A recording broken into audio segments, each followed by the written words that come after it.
आगे बढ़ेंगे और खबर शामिल कर लेंगे लाहौर से। हमारे ब्यूरो चीफ लाहौर अजीम चौधरी की रिपोर्ट के मुताबिक जहां पर ताजरों के तहफ़्फ़ुज़ के लिए एप्लीकेशन मुतारिफ करवाई गई है, पहले से नेट में मौजूद टैक्स दहिंदगान के लिए नए कवानीन ना बनाए जाएं। काशिफ अनवर का कहना है कि ताजर स्कीम दोस्त का सबसे पहला कदम रजिस्ट्रेशन है। ताजरों की सहूलत के लिए एप्लीकेशन मुतारिफ करवाई गई है। Chief commissioner on land revenue Amjad Farooq, policies तश्कील देते हुए स्टेक होल्डर्स को शामिल मुशावरत रखा जाए। सदर Lahore chamber of commerce and industry के सदर काशिफ अनवर ने कहा है कि नए कवानीन उन ताजरों के लिए ना बनाए जाएं जो पहले ही टैक्स नेट में हैं, क्योंकि वो अपना कौमी फरीजा अदा कर रहे हैं। टैक्स कवानीन उन अफराद के लिए होनी चाहिए जो टैक्स नेट से बाहर हैं।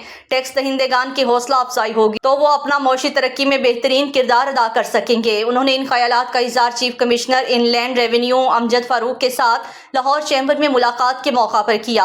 सीनियर नायब सदर Zafar Mahmood Chaudhry, commissioner in land revenue Sahibzada Umar Razzaq, Lahore chamber के एग्जीक्यूटिव कमेटी मेंबरान और दीगर शुरका भी इजलास में मौजूद थे।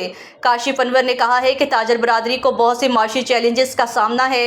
इन ख्यालात में मौजूदा टैक्स दहिंदगान को सहूलियात और रिलीफ देने की जरूरत है। उन्होंने कहा है कि इस स्कीम के तहत ताजरों के साथ रेंटल वैल्यू के मुताबिक टैक्स के कैलकुलेशन की जाएगी। उन्होंने कहा रेंटल वैल्यू या फिर एरिया के मुताबिक टैक्स आयद करने का जवाब नहीं बनता, क्योंकि इन दोनों चीज़ों का टर्न ओवर के साथ कोई ताल्लुक नहीं है।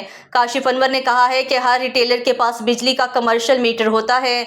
असल खपत की बुनियाद पर बिजली के बिलों के जरिए एडवांस टैक्स जमा किए जाएं, जो सालाना इनकम टैक्स रिटर्न में एडजस्ट होने चाहिए। उन्होंने ऑर्डर से छूट और टैक्स की शरह में कमी समेत दीगर मराद दी जाएं।